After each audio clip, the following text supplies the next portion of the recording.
Well, now to the latest from California, where wildfires continue to ravage LA and the death toll is growing. CTV's Scott Hurst joins us live with the latest. What are we learning so far today, Scott? Jamie, good morning. The fires continue to threaten many homes and communities. There is still a lot of work ahead for fire crews as more help is on the way from across the U.S. and Canada, as you mentioned. And firefighters have been able to make significant gain at slowing the spread of the fires, of some of the major fires, but containment at this time remains far out of reach. We're reporting yesterday specifically on the Palisades fire, the one that's already being described as the most destructive in the history of LA County.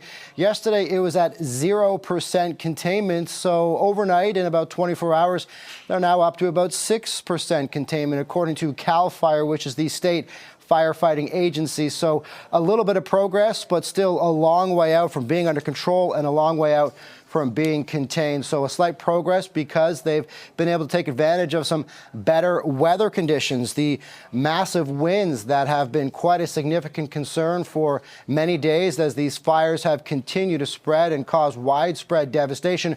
Earlier in the week, Jamie, the winds were so significant that crews couldn't even battle these fires from above. They couldn't get the planes up. They couldn't get the helicopters up.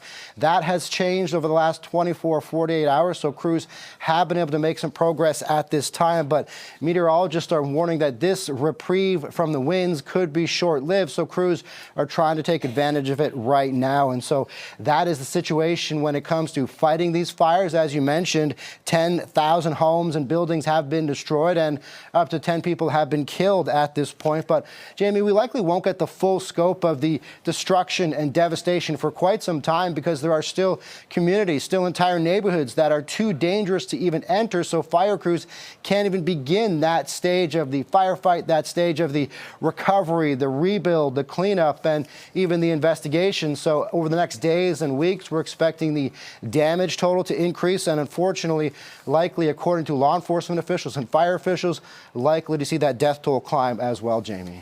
Oh, we're finding out some more information about how Canada is pitching in with the firefighting efforts.